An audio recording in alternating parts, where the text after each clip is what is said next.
Sabéis que sois todos crónicos, ¿no? Y unos precrónicos.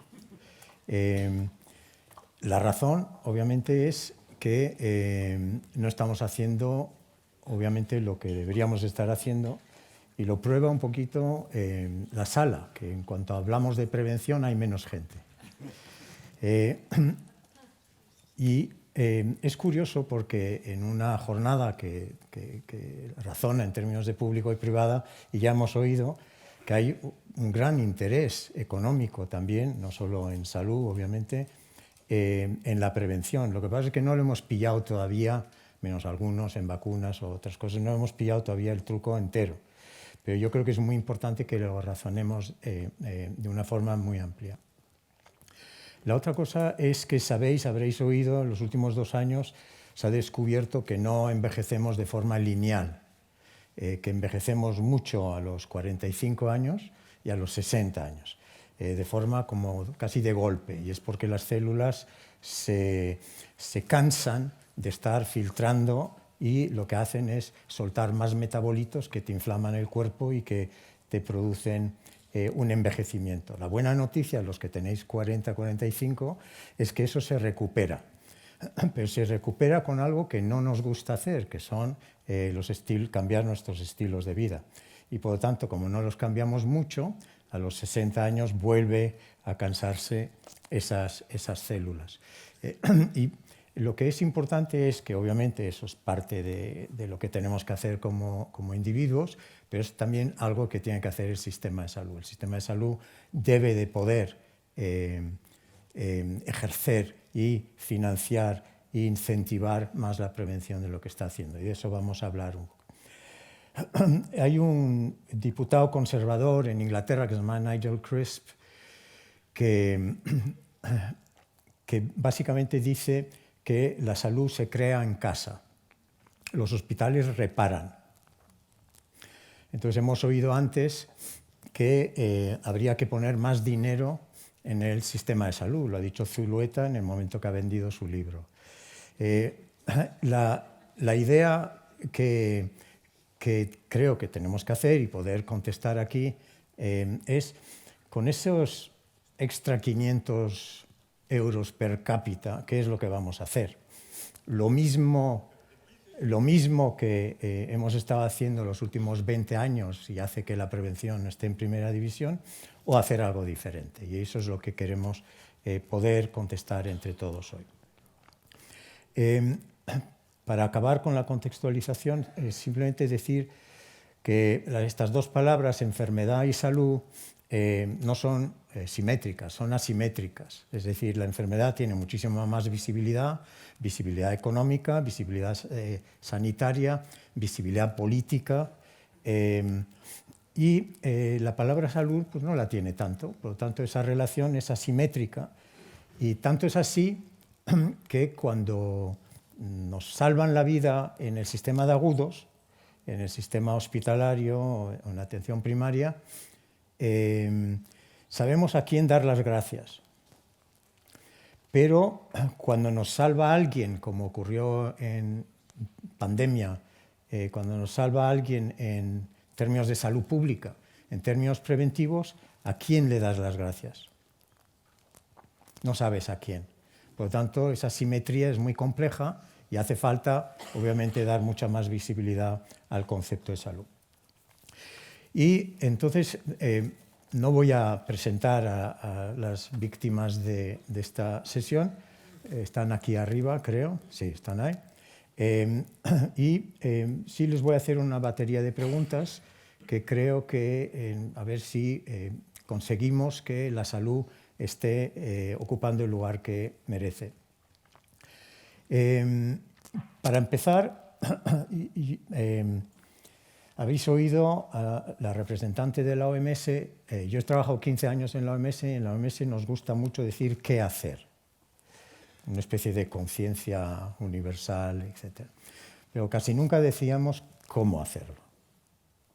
Y entonces hoy tiene que ser una sesión de cómo. Antes hemos oído también la sesión de Jesús Mari Fernández y esa de digitalización.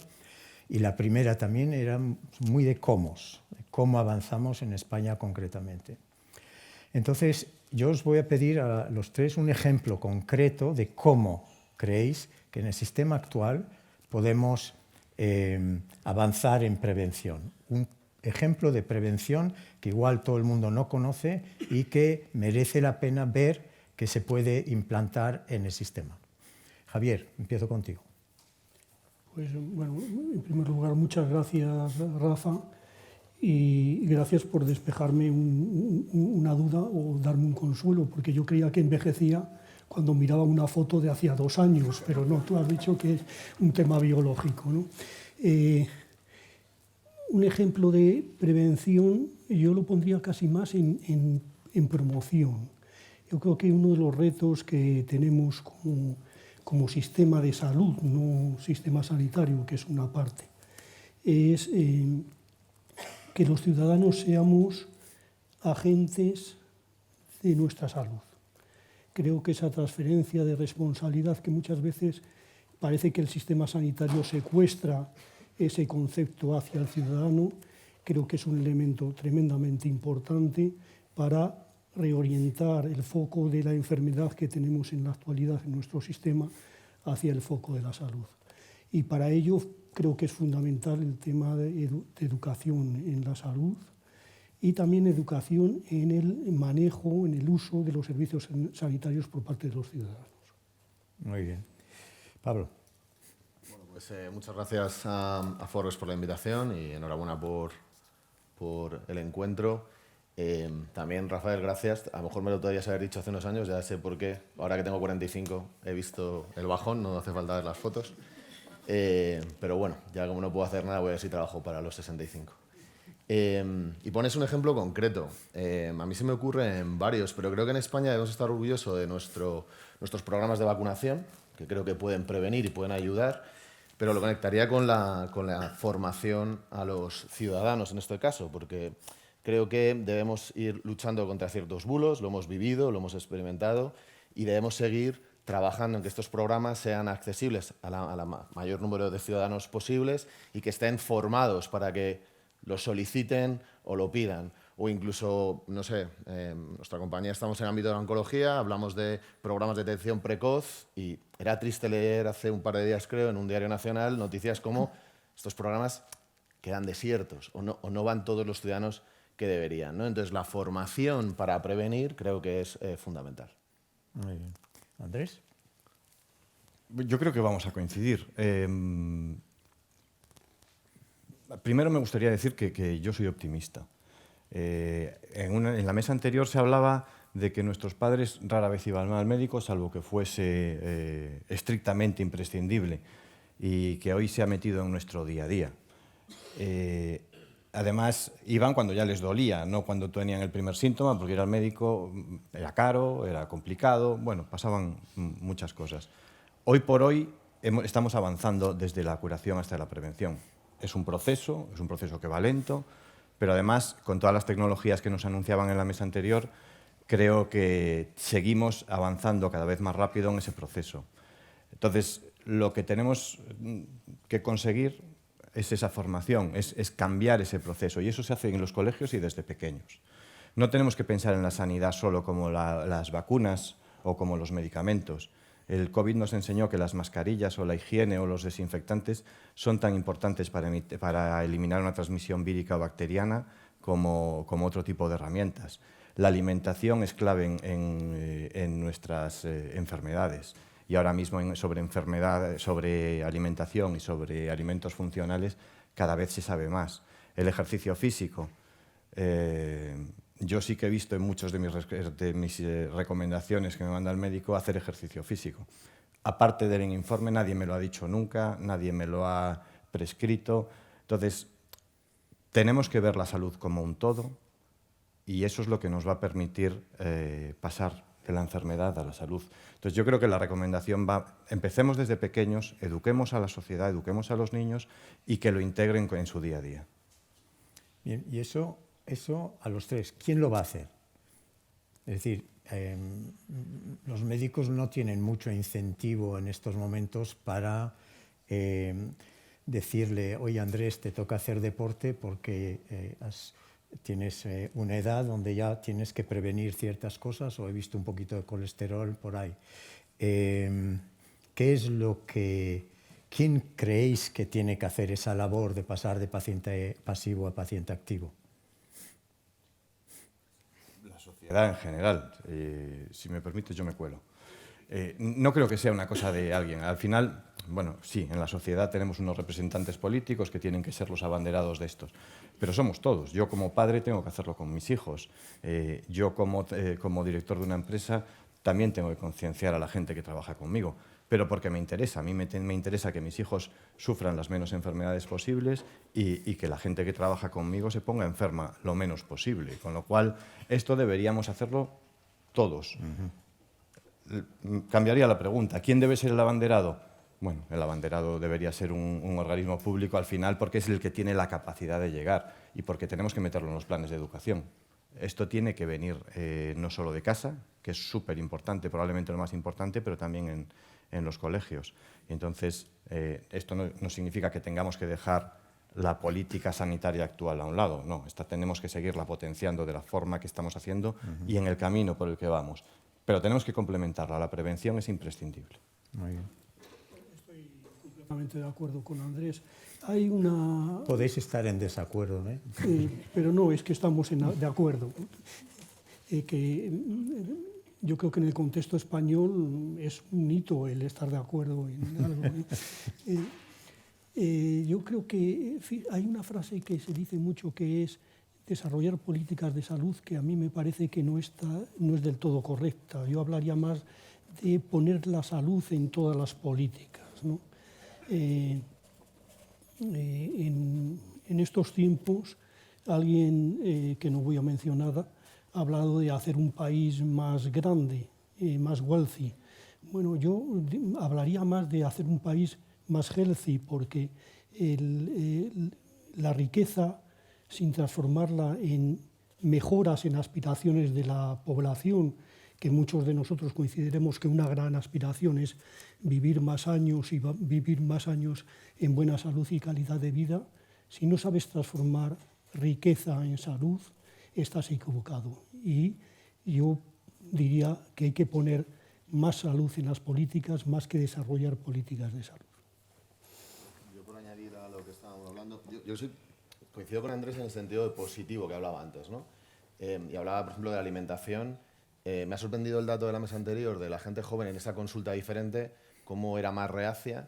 Cuando hablamos de esto, a mí se me ve que comer me gusta. Son mis hijos, que tienen 16 y 13 años, y la de 10, los que me dicen, no, papá, eso no, o vamos a hacerlo en la air fryer porque es más sano. Bueno, ya, nos reímos, pero es un paso, ¿eh? O sea, yo creo que ahí soy optimista. Hablamos mucho del paciente activo. Yo creo que es el ciudadano activo, es el que tiene que estar preocupándose también por su salud antes de ponerse enfermo. Yo creo que por ahí... y luego, es verdad que, claro, no lo mencionamos, ¿no? Las instituciones públicas, ¿no? Podríamos hablar más adelante de la inversión, pero creo que también hay que hacer que sea atractivo, que haya una colaboración público-privada para que sea atractivo también invertir. Y yo creo que también, por ejemplo, en enfermedades raras lo vemos, ¿no?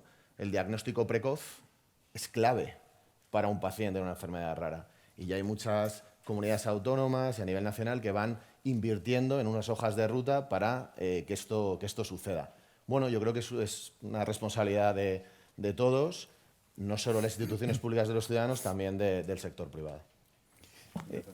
Sí, Andrés, claro. Además de eso, y hablando del diagnóstico, yo creo en un futuro donde el diagnóstico ya no será precoz. Yo creo que tendremos una hoja de ruta al nacer, igual que ahora se hacen cribados, se nos hará un diagnóstico genético y se nos entregará una hoja de riesgos y de hábitos saludables que nos permitan llevar una vida más sana. Que cada uno seguirá o no según su propio criterio, pero que la ciencia va en ese camino. Ahora mismo veíamos en una de las primeras mesas todo lo que estamos avanzando en el diagnóstico de oncología, pero no tiene por qué ser solo oncología. Es decir, es una variedad de enfermedades y situaciones que yo creo que se van a poder cribar en un plazo no tan largo. Hay algo de información que indica que si no creas un un entorno regulador, lo que hemos hecho con el tabaco y otra serie de cosas, cinturón de seguridad, que los ciudadanos pues, no tienen el incentivo o desincentivo para cambiar de comportamiento. Se ve mucho también en el cáncer. Cuando le anuncias a alguien que tiene un cáncer, la gente obviamente se asusta mucho, se lleva las manos a la cabeza, pero sin embargo, si le dices a alguien que tiene el colesterol alto, hace un pequeño gesto de levantar los hombros y dice, bueno, ya comeré un poquito mejor, pero no se asusta. Y os dejo adivinar quién mata más ahora a los españoles, si cardiovascular o cáncer. Ahí andan compitiendo las dos cosas. Pero es importante porque nuestra percepción de riesgo es muy baja con algunas enfermedades que al final nos atañen. Entonces, la pregunta es si creéis que tenemos que cambiar el entorno como se ha hecho con el tabaco en algunas cosas. Bueno, yo volvería a una cosa que hemos repetido varias veces a lo largo de la mesa, que probablemente el cambio fundamental es invertir en salud en las etapas educativas tempranas. Yo creo que eso es fundamental. Un ejemplo es el tema de la salud alimentaria. Hace poco salió una iniciativa del gobierno, que no conozco en detalle, conozco solamente el titular, en el sentido de mejorar la salud alimentaria en las escuelas, que yo creo que va en el buen sentido.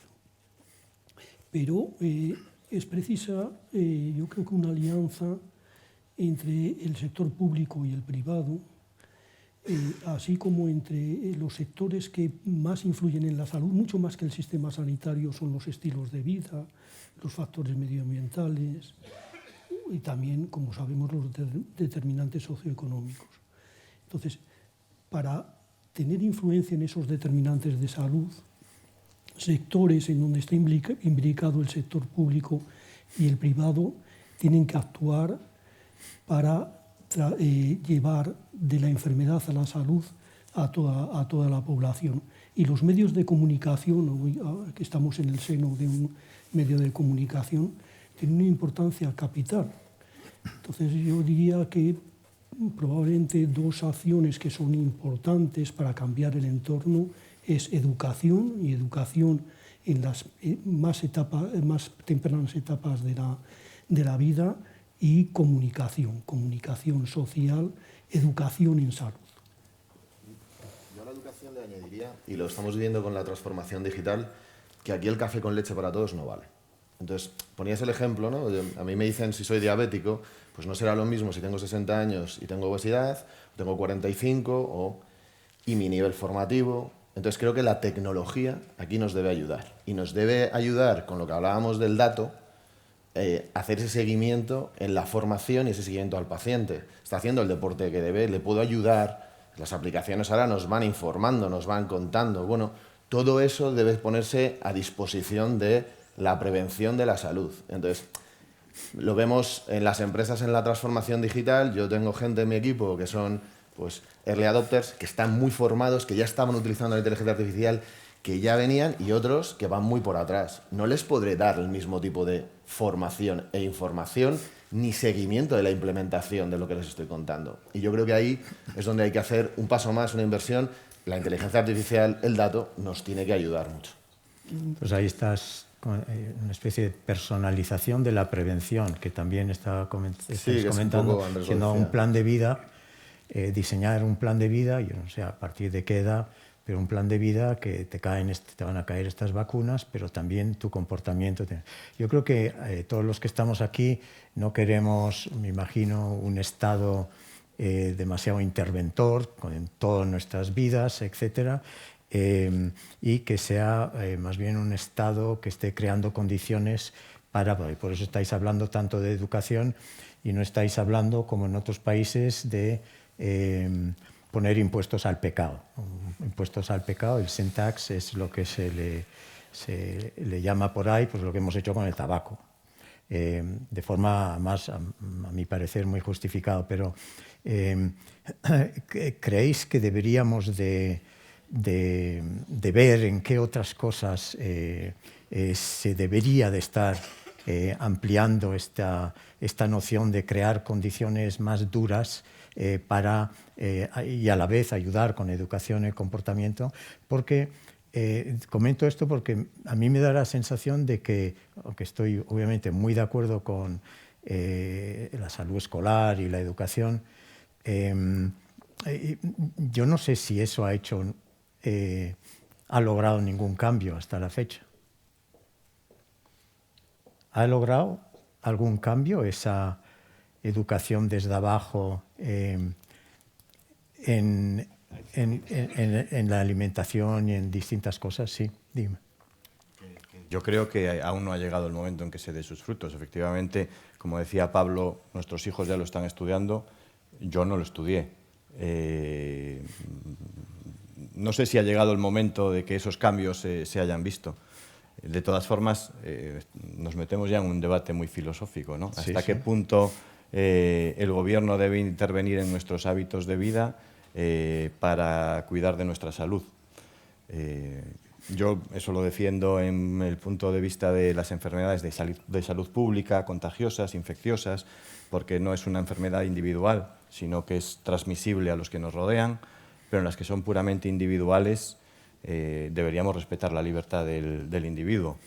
Poner un impuesto más. El problema de estas cosas es que las leyes siempre van por detrás de la tecnología y del conocimiento. Entonces, prefiero apostar por conocimiento que por legislación. Muy bien.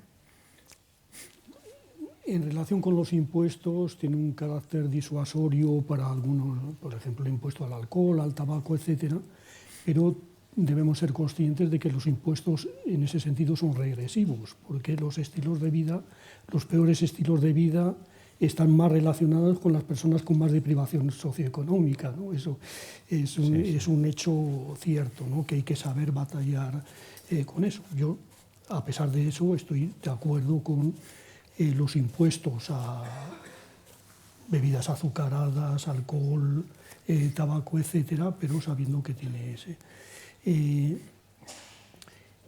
Crear un entorno, yo creo que es un tema cultural. Un tema cultural no se solventa con la acción del gobierno solamente. Tiene que haber una concienciación por parte de la sociedad y probablemente las administraciones aquí tienen un papel menor que el de los medios de comunicación. Creo que es más importante el crear un enfoque de la ciudadanía hacia la salud a través de los medios de comunicación que a través de la acción gubernamental. Muy bien. Por darle la vuelta a tu pregunta, porque es compleja, la verdad, y creo que deberíamos ir a... Depende de lo que estemos hablando. No paráis de dar la vuelta a mis No, preguntas. bueno, hablaría que si queremos que la administración intervenga más, dotémosla más. Porque hablaban antes del gasto medio por habitante en sanidad en España de unos 2.000... Yo tenía el dato de 2.700, han dicho antes 2.500, tampoco cambia. Si lo comparas con la Unión Europea, por encima de 4.000, o si te vas a la OCDE, 4.700, hombre...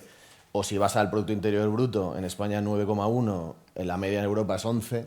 Claro, o sea, pues hombre, yo creo que también ahí se podría dotar mejor a las instituciones públicas para que puedan ayudar y no solo se dote a lo mejor en infraestructuras, en abrir hospitales, sino también que se trabaje en la prevención y en la salud. Entonces, si añadimos nuevo dinero, si la ministra que ha hablado antes sugiere ampliar, cuando ya no tengamos que pagar defensa o algo así, sugiere ampliar el presupuesto con los consejeros, ¿en qué hay que gastar ese dinero?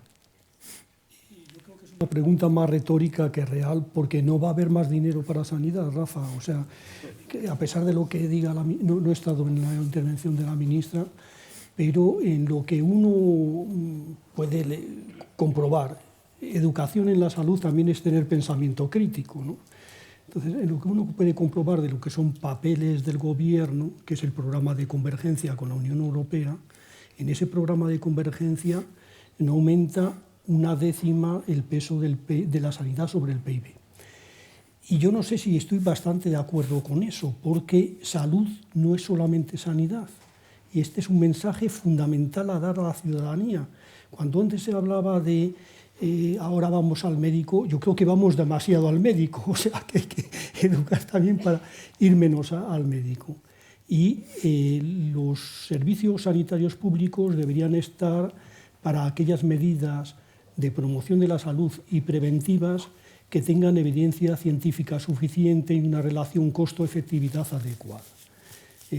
Por poner un ejemplo de que para salirnos del cáncer y meternos en la enfermedad cardiovascular, que es el primero o el segundo, depende además de los sexos, causa de muerte y morbilidad en España.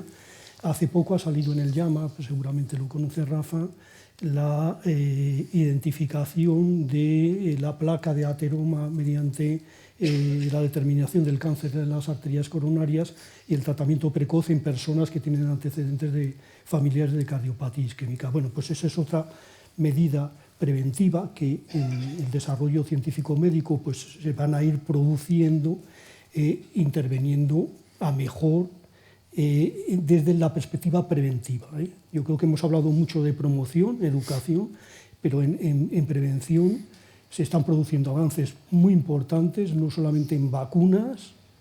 Ojalá encontráramos una vacuna contra la estupidez, pero yo creo que no la encontraremos. Además tiene problemas éticos importantes, pero se está encontrando vacunas incluso en temas que no son de enfermedades transmisibles. Y en aspectos preventivos creo que va a haber un salto tremendamente importante. Bueno, en España se hacen muchas cosas en prevención, que habéis mencionado algunas, es decir, es uno de los países que mejor está haciendo ciertos cribajes, ya me quedo en sanidad, no en salud pública, sino básicamente en cribajes de cáncer de colon, cáncer de mama, cáncer de cuello cervical y pronto cáncer de pulmón que viene.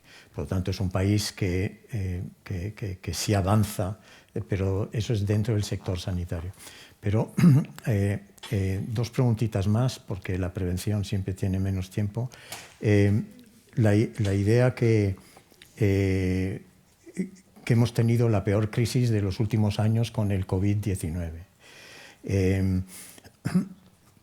¿Qué es lo que hemos aprendido? ¿Por qué, sabiendo que el 90% de las cosas que hemos tenido que hacer en COVID para salvar a la gente son preventivas? El confinamiento es preventivo, las PCR son preventivas, las vacunas son preventivas. ¿Cómo es posible que después de esa lección no se haya desencadenado un movimiento preventivo de salud pública en el país? ¿Qué opináis de eso? ¿Qué podemos aprender de la COVID-19 y por qué a toda esta sala se la ha olvidado ya? Bueno, no creo que a todos se les haya olvidado.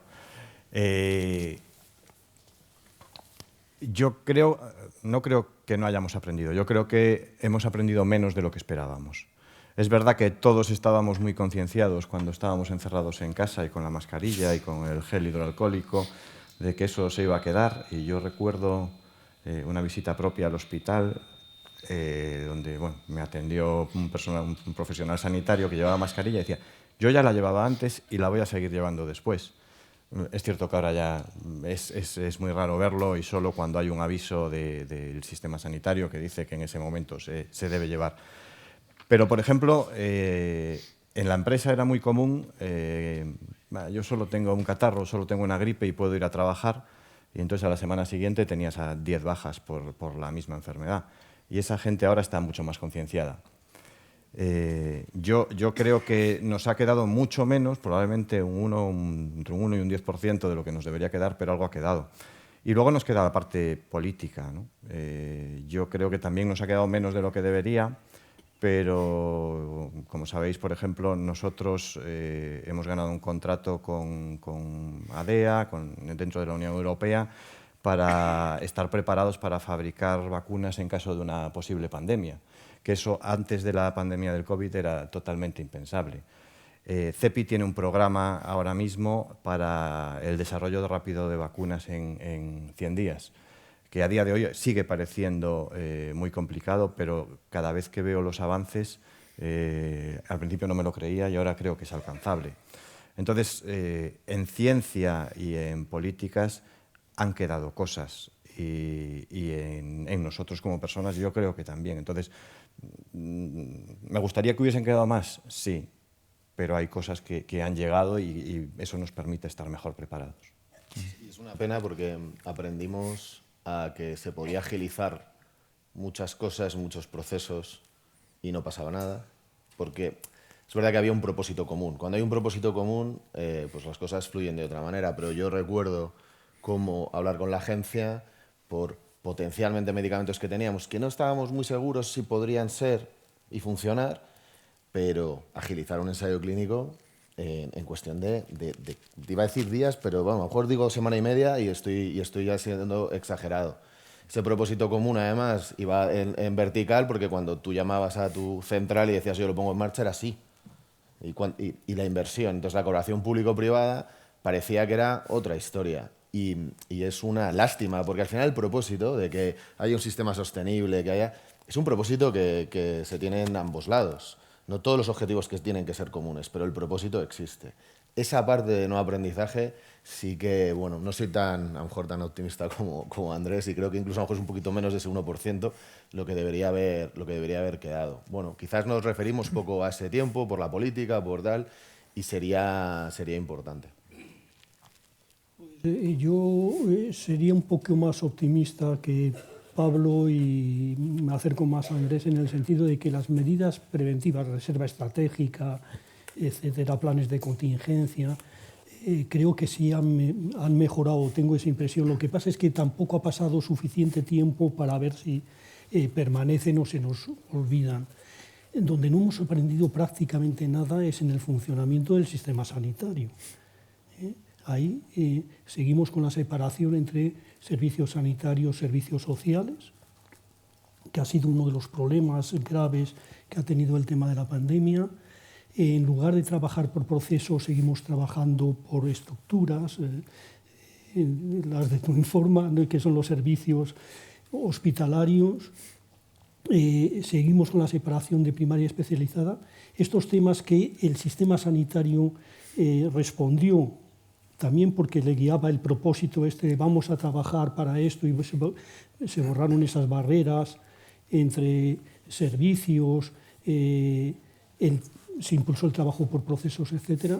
Eso se nos ha olvidado. Eso sí que ha desaparecido. Lo único que posiblemente haya quedado dentro del sistema sanitario, me estoy refiriendo, es algo de impulso a la teleasistencia, a la telemedicina, fundamentalmente la interconsulta electrónica. Pero el resto, creo que desafortunadamente el sistema sanitario ha aprendido muy poquito. Y eso era el comentario optimista.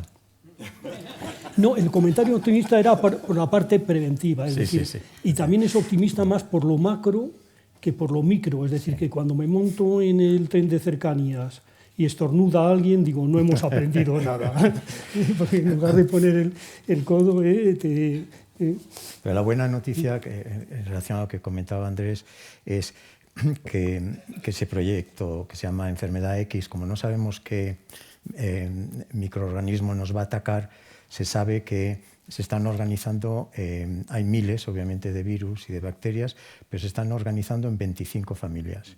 Y en esas 25 familias, cuanto más sepamos de esas 25 familias, más rápido vamos a poder producir una vacuna. Y entonces, mientras no ocurra eso y nos vuelva a atacar algún microorganismo, vacunaros. El COVID volverá en verano, ya sabéis, le gusta el verano, le gusta el invierno, le gustamos, etc. Bien, para acabar rápidamente, si podéis, ¿qué barrera fundamental creéis que hay en contra de todo lo que hemos hablado? ¿Qué barrera hay contra la educación, el paciente más activo, etc.? ¿Qué barrera existe entre nosotros? Pues para mí fundamentalmente es la barrera cultural. Seguimos en la matriz sanitaria para pensar en salud y no hemos dado el salto a pensar en el bienestar, es decir, en el bienestar físico, mental y emocional, que es lo que conlleva el criterio de salud. Un ejemplo de esto, también volviendo a un campo en donde yo me manejo un poco menos mal, que es el del sistema sanitario, una cosa que probablemente coincidirás conmigo, Rafa, es en la propia estructuración de los servicios de salud de las comunidades autónomas, que se parece mucho a la antigua Insalud, que son financiadores de actividad en lugar de compradores de salud. Ese puede ser uno de los ejemplos de que no hemos dado todavía ese salto ni como sociedad ni como sistema sanitario. Pablo.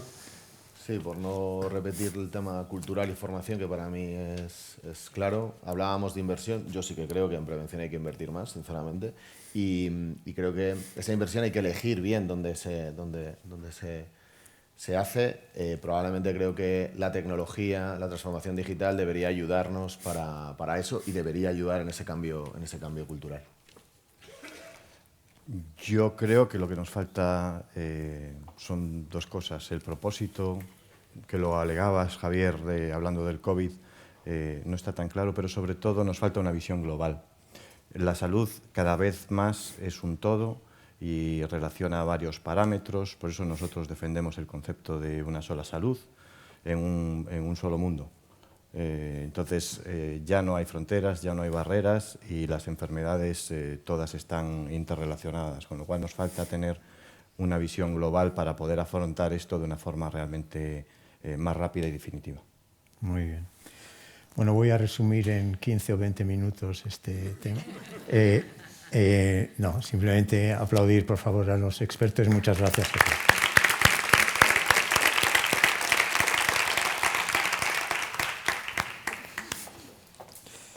Pues